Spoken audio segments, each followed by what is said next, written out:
আসসালামু আলাইকুম, স্বাগত জানাচ্ছি আরটিভির সন্ধ্যার সংবাদে। পুরোটা সংবাদ জুড়ে আপনাদের সাথে রয়েছি আমরা দুজন, আমি নুসরাত সুজানা এবং আমি ফারিয়া শারমিন।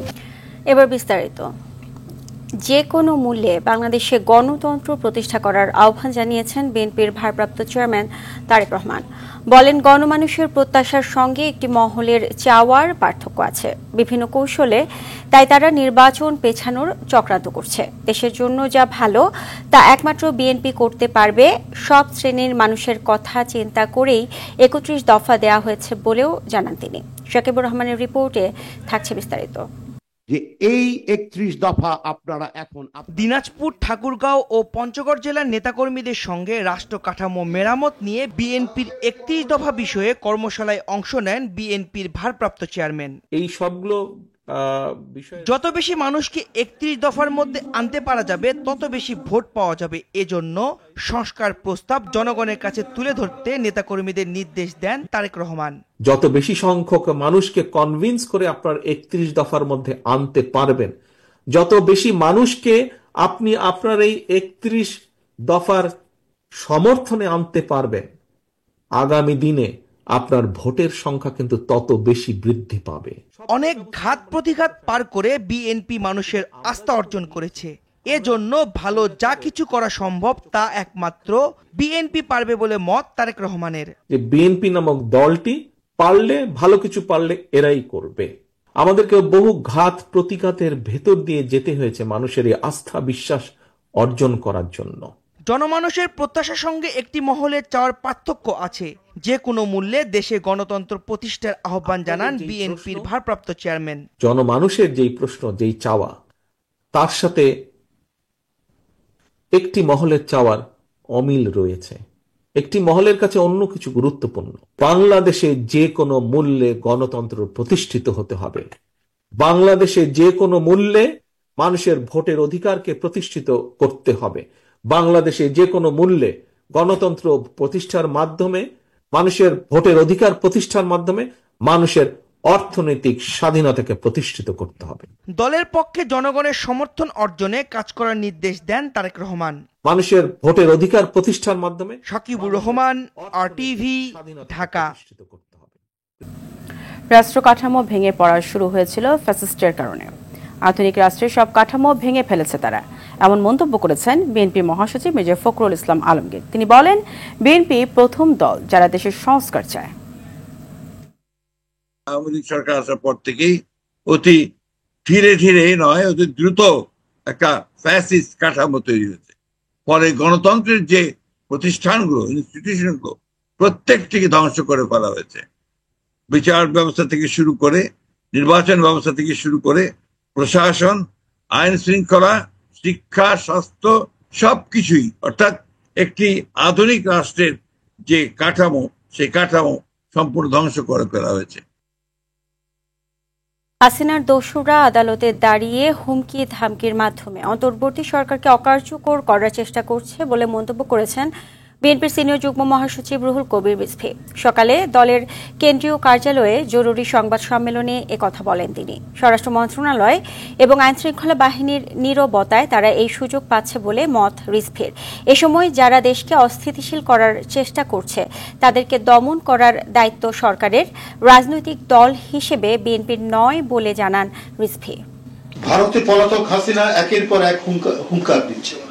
জুলাই আগস্টে শাহজাহান খান গংরা আদালতে এসে সরকারকে দেখে নেওয়ার হুমকি দিচ্ছে, আদালতকে ভেঙচি কাটছে, পুলিশকে থোড়াই কেয়ার করছে। হাসিনার দোসররা আসামি হয়েও আদালতে যে অধ্যত্বপূর্ণ আচরণ করছে তা মূলত অন্তর্বর্তী সরকারকে অকার্যকর প্রমাণের এক গভীর চক্রান্ত। স্বরাষ্ট্র মন্ত্রণালয় ও পুলিশ প্রশাসন নীরবতায় তারা এমন আচরণ করছে। ঐকমত্য কমিশনের সুপারিশের জন্য অপেক্ষা করবে না নির্বাচন কমিশন। সুষ্ঠু ভোটের জন্য ইসির এখতিয়ারের মধ্যে যা পরিবর্তন করা যাবে সেগুলো করা হবে, এমনটাই জানালেন প্রধান নির্বাচন কমিশনার এএমএম নাসির উদ্দিন। নির্বাচন কমিশনের অস্ট্রেলিয়ান হাই কমিশনারের সঙ্গে বৈঠক শেষে তিনি এ কথা জানান। এ সময় হাই কমিশনার হুসান রাইল বলেন, বাংলাদেশের সুষ্ঠু ও নিরপেক্ষ নির্বাচন দেখতে চায় অস্ট্রেলিয়া। আতিকুর রহমানের রিপোর্ট। সকাল 11টায় আগারগাঁও নির্বাচন কমিশন ভবনে আসেন বাংলাদেশে নিযুক্ত অস্ট্রেলিয়ান হাই কমিশনার উসান রায়েল। 1 ঘণ্টা বৈঠক করেন প্রধান নির্বাচন কমিশনার নাসির উদ্দিনের সঙ্গে। বৈঠক শেষে হাই কমিশনার বলেন, একটি নিরপেক্ষ নির্বাচন হওয়া জরুরি। পরিবর্তনের পথে বাংলাদেশের যে যাত্রা শুরু হয়েছে তাতে অস্ট্রেলিয়া জনগণের পাশে থাকবে। Open, free and fair elections. Australia stands by Bangladesh. আমরা বাংলাদেশে আসন্ন নির্বাচনের প্রস্তুতি সম্পর্কে জানতে পেরেছি। অস্ট্রেলিয়া আশা করে এই নির্বাচন হবে অবাধ ও সুষ্ঠু। আমাদের মধ্যে ফলপ্রসূ আলোচনা হয়েছে। আমরা নির্দিষ্ট ক্ষেত্রে নির্বাচন কমিশনকে সহায়তা দিতে প্রস্তুত। আমরা বাংলাদেশের মানুষের পাশে আছি। প্রধান নির্বাচন কমিশনার বলেন, ঐকমত্য কমিশনের দিকে তাকিয়ে থাকবে না ইসি। কমিশন প্রয়োজনীয় বেশ কিছু পরিবর্তন করে ভোটের প্রস্তুতি নেবে। যেগুলো ইমার্জেন্সি আমরা করে ফেলতে পারবো সেগুলো ইলেকশনের আগে যেগুলো করা সম্ভব, যেগুলো প্রয়োজন সেগুলো আমরা করব। ঐকমত্য কমিশন থেকে তো ওনারাই দিবেন যে কখন কিভাবে কি করবেন, এটা আমাদের হাতে নাই। সুতরাং আমরা অনেকগুলো যেগুলো রাজনৈতিক বিষয় আছে, যেগুলোতে রাজনীতি ইনভলভ আছে, এটা ওনারা করে আমাদের সিদ্ধান্ত আমরা তখন জানবো। যেগুলো আমাদের ক্ষমতার মধ্যে আছে, আমাদের ইলেকশনের আগে যেগুলো আমরা প্রয়োজনীয় মনে করছি বা করা সম্ভব মনে করছি, ভোটার তালিকা হালনাগাদ, প্রবাসী ভোটের আয়োজন সহ এখন পর্যন্ত নির্বাচন কমিশনের কার্যক্রম নিয়ে হাই কমিশনার সন্তোষ প্রকাশ করেছে বলেও জানান সিইসি। আতিকা রহমান, RTV, ঢাকা। এদিকে ঢাকা দক্ষিণ সিটির মেয়র হিসেবে আদালতের রায় পাওয়া ইশরাক হোসেন প্রধান নির্বাচন কমিশনার এম নাসির উদ্দিনের সঙ্গে সাক্ষাৎ করেছেন।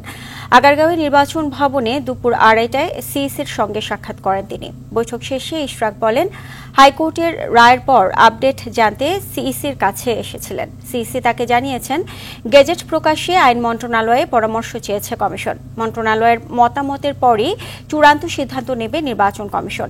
ঢাকা দক্ষিণ সিটির 2020 সালের নির্বাচনে ফজলে নূর তাপসকে বিজয়ী ঘোষণা করা হয়েছিল। পরে উচ্চ আদালতে মামলা করেন ইশরাক। পরবর্তী কার্যক্রম একটা মতামতের জন্য আইন মন্ত্রণালয়ে পাঠানো হয়েছে। তো সেটারই একটা ফলো আপ আমাদের ইন্টারনাল ডিসকাশন বলেন, বা আমি যেহেতু এখানে মূল ছিলাম, বাদী ছিলাম, আমার তো একটা এই যে কী হচ্ছে সেটা আপডেট নেওয়ারও একটা বিষয় থাকে, সেগুলোর জন্য আর কি। ওনারা সিদ্ধান্ত নেবেন, নিশ্চয়ই অফিসিয়ালি তখন আমাকে জানাবেন। ওনারা মতামতের জন্য পাঠিয়েছে, এটাই হলো আপডেট।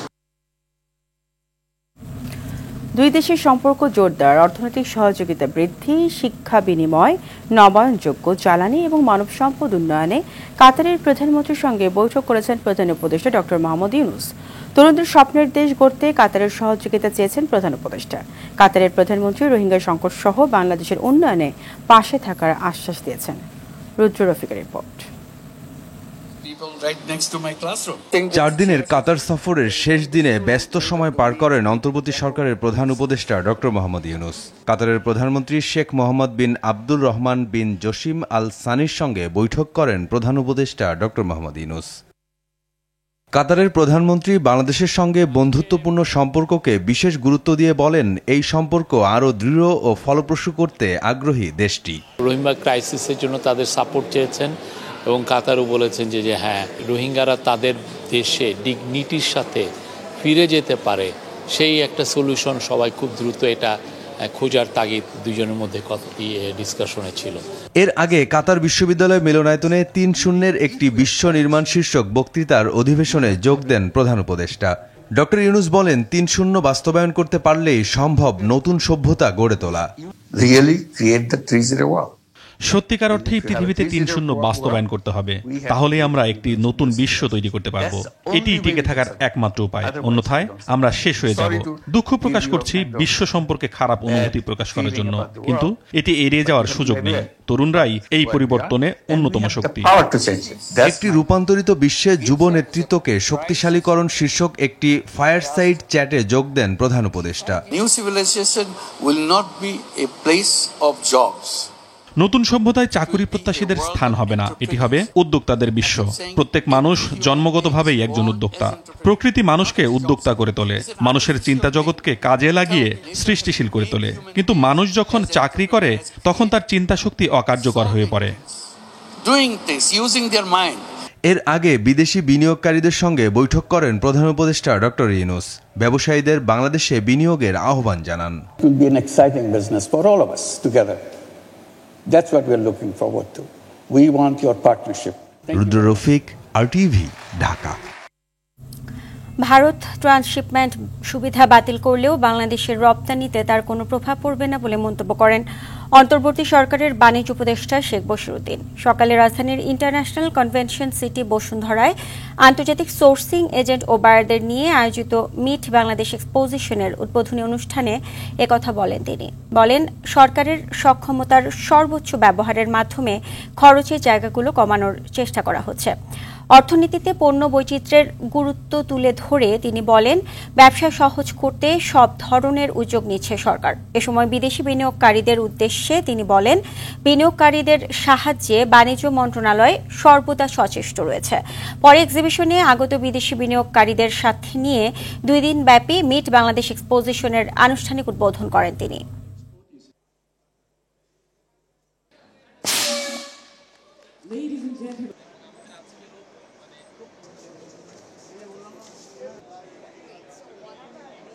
এই ট্রান্সশিপমেন্টের প্রতিবন্ধকতা আসার পরে আমাদের যে সমস্যা হয়েছিল বলে আমরা ধারণা করেছিলাম, আল্লাহর রহমতে আলহামদুলিল্লাহ আমরা এই সমস্যা উতরে গিয়েছি।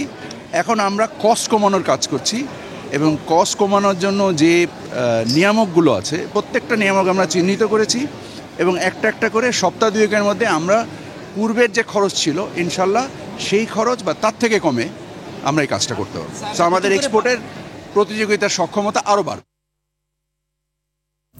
মালয়েশিয়া সহ বিভিন্ন দেশের বন্ধ হওয়া শ্রমবাজার খুলে দেওয়ার দাবি জানিয়েছেন রিক্রুটিং এজেন্সি মালিকদের সংগঠন বায়রার সদস্যরা। এছাড়া বিদেশে কর্মসংস্থানের ক্ষেত্রে সিন্ডিকেট বন্ধের দাবিও জানান তারা। দুপুরে রাজধানীর স্কাটনে এক মানববন্ধনে বায়রার সদস্যরা শ্রমবাজার সম্প্রসারণে কম খরচে শ্রমিকদের অভিবাসনের রূপরেখা তৈরির আহ্বান জানান। পরে প্রবাসী কল্যাণ ও বৈদেশিক কর্মসংস্থান মন্ত্রণালয়ের উপদেষ্টার কাছে একটি স্মারকলিপিও দেন বায়রার সদস্যরা।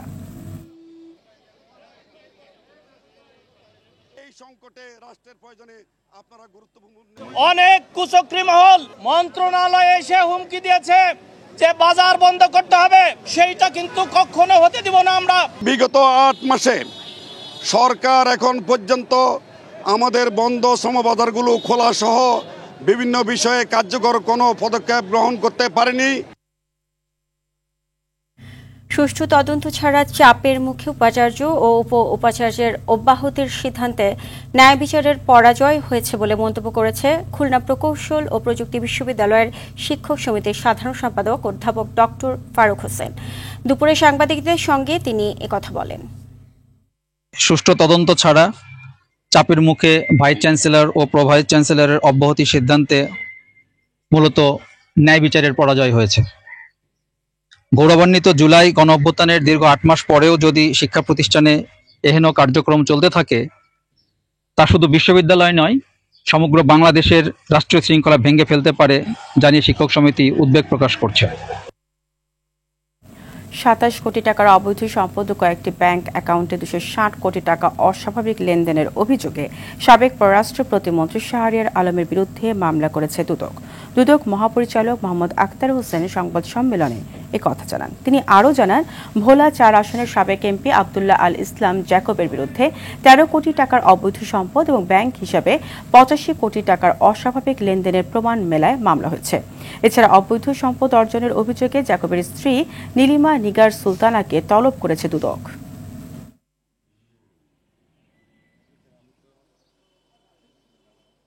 মোহাম্মদ শাহরিয়ার আলম, সাবেক সংসদ সদস্য, রাজশাহী 6, পাবলিক সার্ভেন্ট হিসাবে দায়িত্ব পালনকালে ক্ষমতার অপব্যবহার পূর্বক অসাধু উপায়ে 27 কোটি 38 লক্ষ টাকারও বেশি মূল্যের জ্ঞাত আয়ের উৎস বহির্ভূত সম্পদ অর্জন 6টি ব্যাংক হিসাবের মাধ্যমে 260 কোটি 94 লক্ষ টাকারও বেশি মূল্যের অস্বাভাবিক লেনদেন অনুসন্ধানকালে প্রমাণিত হয়েছে। মর্মান্তিক রানা প্লাজা হত্যাকাণ্ডের 1 যুগ পেরিয়ে গেলেও এখনও শেষ হয়নি বিচার। 3 বছর আগে শুরু হওয়া মামলার সাক্ষীও শেষ হয়নি। দ্রুতই বিচার শেষ হবে বলে জানিয়েছেন শ্রম সচিব AHM শফিকুজ্জামান। 2013 সালের এই দিনে 8তলা ভবনের ধ্বংসস্তূপে চাপা পড়ে প্রাণ হারান 1136 জন শ্রমিক। আহত ও পঙ্গু হন প্রায় 2000 জন। আরও জানাচ্ছেন এয়ার বাদল।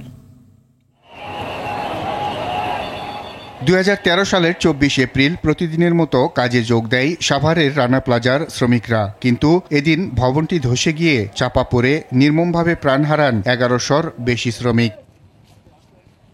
দিবসটি উপলক্ষে শ্রমিক সংগঠন সমাবেশের আয়োজন করে। কবে নাগাদ বিচার শেষ হবে জানতে চান তারা। ক্ষতিগ্রস্ত ও আহত শ্রমিকদের পুনর্বাসন ও দোষীদের সর্বোচ্চ শাস্তি নিশ্চিতের দাবি জানান স্বজন ও সংগঠনগুলো। আমার সন্তান তো চলে গেছে, এখন আমরা তো আশা করে আছি নতুন সরকার উঠলে আমারে ভিক্ষা করাটা খণ্ডাবে, নতুন সরকার আমাকে কিছু অনুদান দেবে, আমাকে বাঁচাবে। আমরা রানার বিচার চাই, আমরা ক্ষতিপূরণ চাই। সাভারে রানা প্লাজা ধসের 1 যুগ পূর্তি আয়োজিত সমাবেশে যোগ দেন শ্রম সচিব AHM শফিকুজ্জামান। তিনি বলেন, দ্রুত এই নির্মম হত্যার বিচার শেষ করা হবে। এই মুহূর্তে যেটি সবচেয়ে ইম্পর্টেন্ট সেটি হলো এটার বিচার হওয়া। সেই বিচারটা 12 বছরও হয়নি। আমি ইতিমধ্যেই যেটা ব্যবস্থা নিচ্ছি যে আগামী বছর যখন আমরা এটা পালন করব তখন দেখবেন যে বিচারের একটি বড় অংশ শেষ হবে। জুরাইন কবরস্থানে রানা প্লাজায় নিহত শ্রমিকদের স্মরণে দোয়া ও মোনাজাত হয়। এতে অংশ নেন শ্রম সচিব AHM শফিকুজ্জামান। আমরা স্বরাষ্ট্র মন্ত্রণালয় এবং আমাদের আইন বিভাগ যেটা আছে সেখানে আমরা ওই লিস্ট ধরে এটি তাদের কাছে আমরা। সুপ্রিম কোর্টের আইনজীবী ও মানবাধিকার কর্মী ব্যারিস্টার সারা হোসেন বিচার সম্পন্ন না হওয়ায় হতাশা প্রকাশ করেন। যে অবশ্যই আমরা বিচার চাইছি এবং বিচার মানে পরিপূর্ণ বিচার। রানা প্লাজা ভবন ধস কেন ঘটল সত্য উদ্ঘাটন আমরা করতে চাই। AR বাদল, RTV, ঢাকা। পতিত আওয়ামী লীগের নতুন করে সমালোচনা করেছেন দলটি ছেড়ে আসা রাজনীতিবিদরা। দলীয় দুর্নীতিবাজদের বিরুদ্ধে শেখ মুজিবুর রহমানের নমনীয় মনোভাব আওয়ামী লীগ ছাড়তে উদ্বুদ্ধ করেছে বলে জানান ছাত্রলীগের সাবেক সভাপতি মনিরুল হক চৌধুরী। ছাত্রলীগের সাবেক আরেক সভাপতি হাবিবুর রহমান হাবিব দল ছাড়েন শেখ হাসিনার অন্যায় সিদ্ধান্তের প্রতিবাদ করে এবং তার প্রতারণার শিকার হয়ে। দুজনেই এখন বিএনপি চেয়ারপারসনের উপদেষ্টা। খান আলামিনের রিপোর্টে থাকছে এর বিস্তারিত। মনিরুল হক চৌধুরী 1973-74 সালে শেখ মুজিবুর রহমানের বাকশাল কায়েমের আগ পর্যন্ত ছাত্রলীগের সভাপতি ছিলেন। নানা রাজনৈতিক বাঁক ঘুরে জাতীয় পার্টি হয়ে 2001 সালে বিএনপিতে যোগ দেন এই রাজনীতিবিদ। এখন তিনি বিএনপি চেয়ারপারসনের উপদেষ্টা। অকপটে জানালেন আওয়ামী লীগ ছাড়ার কারণ। দলীয় দুর্নীতিবাজদের বিরুদ্ধে শেখ মুজিবুর রহমানের নমনীয়তা মেনে নিতে পারেননি তিনি। আমার সাথে ওদের স্নায়ু যুদ্ধ শুরু হল আওয়ামী লীগ সরকার গঠন করার পরে 74 সনে তালিকা দিয়েছিলাম আমরা ছাত্রলীগ, যারা সরকারে যে দুর্নীতি শুরু করেছিল। আওয়ামী লীগ নেতৃত্বের সাথে আমার এই কারণে স্নায়ু যুদ্ধ শুরু হয়ে যায়। That was the end of my pro Awami League politics. 1989-90 উত্তাল সময়ে ছাত্রলীগের সভাপতি ছিলেন হাবিবুর রহমান হাবিব। 1996 সালে আওয়ামী লীগের জনতার মঞ্চের বিপরীতে গড়ে ওঠা বিএনপির গণতন্ত্র মঞ্চ ভেঙে দিতে শেখ হাসিনার নির্দেশনা অমান্য, 96-এর জাতীয় নির্বাচনে মনোনয়ন নিয়ে হাসিনার প্রতারণা, এমন নানা কারণে ওই বছরের 16 মে হাবিবুর রহমান যোগ দেন বিএনপিতে। জনতার মঞ্চ থেকে গণতন্ত্র মঞ্চ ভাঙতে গেলাম না, ওইটাই হলো আবার যে একবার হাবিব ক্ষমতা নিয়ে আসলে বিএনপিকে, আবার হাবিব গণতন্ত্র মঞ্চ ভাঙতে না দিয়ে বিএনপিকে এই যে লাইমলাইটে আসার সুযোগ দিল, সারা বাংলাদেশে বিএনপি উজ্জীবিত হলো। এরা বড় বড় অভিযোগ। ফ্যাসিবাদী শাসন ব্যবস্থা সম্পর্কে তারা বলেন, শেখ হাসিনা মিথ্যাচারের রানী, শেখ মুজিবের দুর্ভাগ্য, হাসিনা তার মেয়ে। এমন জঘন্য রাজনৈতিক অধ্যায় দেশের বুকে চেপে বসবে সেটি ছিল কল্পনাতীত। তাদের এই 15 বছর কার্যাবলীতে আমি একসময় ছাত্রলীগের সভাপতি ছিলাম, এই কথা বলতেও লজ্জা হয়। এর চেয়ে জঘন্য রাজনৈতিক যুগ সময় পৃথিবীতে আসতে পারে এই কথা আমি কল্পনাও করি না। ব্রিটিশরা এভাবে লুণ্ঠন করে নাই, পাকিস্তানরা এভাবে লুণ্ঠন করে নাই। বঙ্গবন্ধুর দুর্ভাগ্য আছে শেখ হাসিনা তার মেয়ে। কে কে কে স্বেচ্ছাচারী হয়ে গেল, মিথ্যাচার করা শুরু করলো। ভোট হয়নি, ওই মানুষ আমাদের ভোট দিয়েছে। ওই শেখ হাসিনাকে আমি দেশ থেকে আমি দেখে এসেছিলাম। সেই শেখ হাসিনার সাথে এই বিদায়ী পালিয়ে যাওয়া শেখ হাসিনা অনেক অনেক পার্থক্য, তার সাথে কোনো মিল নেই। ফ্যাসিবাদ পতনের পর শেখ হাসিনার জীবনে যে কালো মেঘ নেমে এসেছে, এর চেয়ে মৃত্যুই শ্রেয় বলে মনে করেন তারা। এই যাপিত জীবন মরে যাওয়ার চেয়ে 1000 গুণ কষ্টের ব্যাপার। খান আলামিন, RTV, ঢাকা। ছাত্রদলের কেন্দ্রীয় সভাপতি রাকিবুল ইসলাম বলেছেন, রাজধানীর বনানীতে ছুরিকাঘাতে নিহত প্রাইম এশিয়া বিশ্ববিদ্যালয়ের শিক্ষার্থী ও ছাত্রদল নেতা জাহিদুল ইসলাম পারভেজের পরিবার নিরাপত্তাহীনতায় ভুগছে। তিনি আরও বলেন, সরকার পতনের পর দেশে আইনশৃঙ্খলা অবস্থার ব্যাপক অবনতি হয়েছে। ময়মনসিংহের ভালুকায় পারভেজের কবর জিয়ারত শেষে সাংবাদিকদের প্রশ্নের জবাবে এমন মন্তব্য করেন তিনি। এ সময় হত্যাকারীদের দৃষ্টান্তমূলক শাস্তির দাবিতে বিক্ষোভ মিছিলে অংশ নেন ছাত্রদল সভাপতি। পারভেজের ছোট বোন তিনি মাইলস্টোন কলেজে পড়াশোনা করেন ঢাকায়।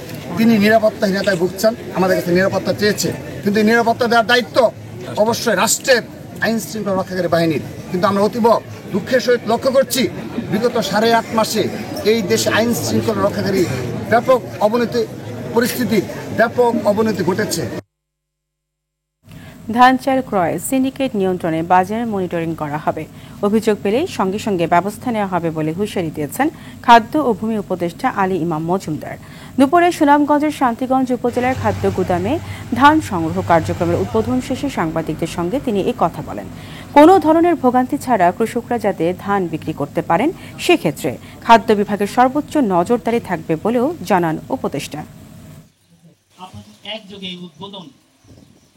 গত আমন মৌসুমের প্রকিউরমেন্ট আমার হাত দিয়ে হইতে আমি বলতে পারবো কোন সিন্ডিকেট ছিল না, বরং মিলাররা ক্ষেত্র বিশেষে ক্ষতিগ্রস্ত হয়ে তাও দিচ্ছে। এখানে আজকেও বলছে, এখানেই বলে গেছে, আপনাদের সামনে বলছে মিলার দ্বারা এখানে তো হয় নাই। এবারও আশা করছি ইনশাল্লাহ হবে না, যদি হয় এটা সমাধান করা হবে, তাৎক্ষণিকভাবে সমাধান। শিগগিরই সকল সরকারি ভূমি অবৈধ দখলমুক্ত করা হবে বলে জানিয়েছেন উপদেষ্টা সৈয়দ রিজওয়ান হাসান। কক্সবাজারের বাকখালী নদীর তীর পরিদর্শনের পর সাংবাদিকদের সঙ্গে তিনি একথা বলেন। তিনি আরও বলেন, কক্সবাজারের নদী, বনভূমি ও সি বিচ দখল ও দূষণমুক্ত করা হবে। বিভিন্ন সংস্থার জন্য বরাদ্দ দেওয়া 12,000 একর বনভূমি বন বিভাগের কাছে ফেরত দেওয়া হবে। এ সময় নৌপরিবহন এবং শ্রম ও কর্মসংস্থান উপদেষ্টা অবসরপ্রাপ্ত brigadier general doctor M Shakhawat Hossain বলেন, কক্সবাজারে আধুনিক নৌবন্দর স্থাপনের লক্ষ্যে খুব দ্রুত এসব দখলদারদের উচ্ছেদ করা হবে।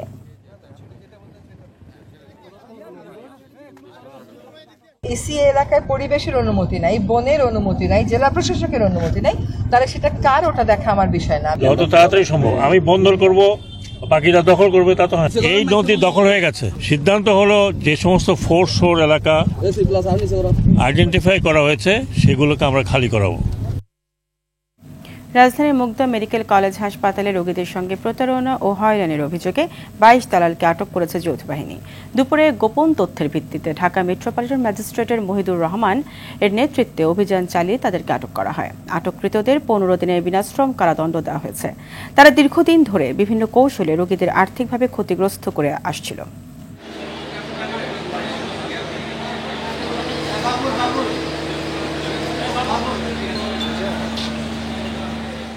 আটক করা হয়েছে প্রায় 25-26 জন, কিন্তু এর মধ্যে কয়েকজন ছিল স্টাফ।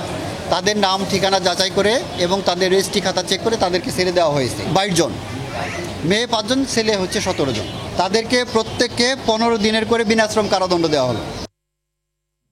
রাজধানীর মিরপুরে নিরাপদ পথচারী পারাপারে জাইকার অর্থায়নে পরীক্ষামূলক প্রকল্প চালু করল ঢাকা মেট্রোপলিটন পুলিশের ট্রাফিক বিভাগ। সকালে প্রকল্পটি চালু হওয়ার পর সবাইকে নিয়ম মেনে চলতে বাধ্য করছে ট্রাফিক বিভাগ। প্রকল্প পরিদর্শনে গিয়ে ট্রাফিক বিভাগের অতিরিক্ত কমিশনার মোহাম্মদ সরওয়ার বলেন, পাইলট প্রকল্প হিসেবে মিরপুরে জেব্রা ক্রসিংয়ে চালু হলেও পর্যায়ক্রমে ঢাকার বিভিন্ন সিগন্যালে এটি চালু করা হবে। নির্বিঘ্নে যানবাহন চলাচল ও পথচারীদের শৃঙ্খলা ও নিরাপত্তার জন্য এই প্রজেক্ট নেওয়া হয়েছে।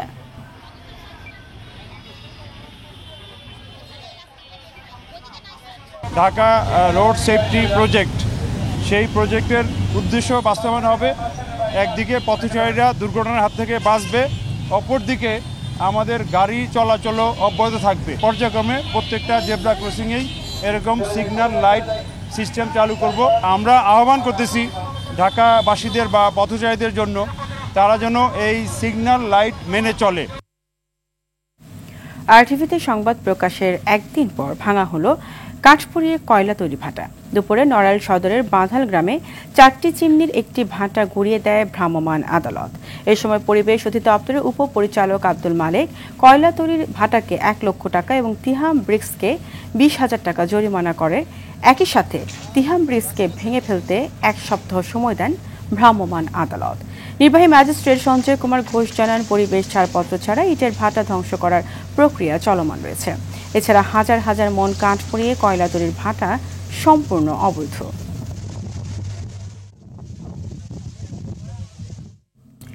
বাংলাদেশে তামাক ব্যবহারজনিত রোগে প্রতিদিন 442 জন মানুষ মারা যায়। বৃহস্পতিবার রাজধানীর সিরডাপ মিলনায়তনে এক গোল টেবিল বৈঠকে তথ্য জানানো হয়। প্রগতির জন্য জ্ঞান প্রজ্ঞা ও অ্যান্টি টোব্যাকো মিডিয়া অ্যালায়েন্স আত্মা আয়োজিত এ গোল টেবিলে বক্তারা বলেন, তামাক নিয়ন্ত্রণ ছাড়া অসংক্রামক রোগে মৃত্যু 1/3 কমিয়ে আনা সহ এসডিজির অন্যান্য লক্ষ্য অর্জন সম্ভব নয়। তাই অবিলম্বে তামাক নিয়ন্ত্রণ আইন শক্তিশালী করার দাবি জানান তারা। অনুষ্ঠানে প্রধান অতিথি সাবেক তত্ত্বাবধায়ক সরকারের উপদেষ্টা ও গণস্বাক্ষরতা অভিযানের নির্বাহী পরিচালক রাশেদা কে চৌধুরী বলেন, নারী শিশু সহ অধূমপায়ীদের সুরক্ষায় শতভাগ ধূমপান মুক্ত পরিবেশ নিশ্চিত করতে হবে। নারীর শারীরিক সুরক্ষা ও মানসিক স্বাস্থ্য বিধান সম্পর্কে সচেতনতা বৃদ্ধির লক্ষ্যে যৌথভাবে ইনশিওর সেফ মেনস্ট্রুয়াল হাইজিন শীর্ষক অনুষ্ঠানের আয়োজন করেছে ওজিবিএস এবং স্কয়ার টয়লেট্রিজ লিমিটেডের জনপ্রিয় ব্র্যান্ড সেনোরা। সকালে রাজধানীর একটি হোটেলে আয়োজিত এই অনুষ্ঠানে উপস্থিত ছিলেন ওজিবিএস এর সভাপতি প্রফেসর ডাক্তার ফারহানা দেওয়ান, দেশের প্রখ্যাত স্ত্রীরোগ বিশেষজ্ঞগণ এবং স্কয়ার গ্রুপের কর্তা ব্যক্তিগণ। অনুষ্ঠানে বক্তারা বলেন, ওজিবিএস এর যৌথ লক্ষ্য হল 2030 সালের মধ্যে দেশের 60% নারীকে নিরাপদ মাসিক স্বাস্থ্য সুরক্ষার আওতায় আনা। এর আগে অনুষ্ঠানে নিজেদের ভবিষ্যৎ কর্মপরিকল্পনা বিশদভাবে উপস্থাপন করেন ওজিবিএস এর কর্মকর্তাগণ। সন্ধ্যার সংবাদে পর্যন্তই। রাতের সংবাদ 11:15টায় দেখার আমন্ত্রণ রইল। ধন্যবাদ সবাইকে। সবাইকে ধন্যবাদ।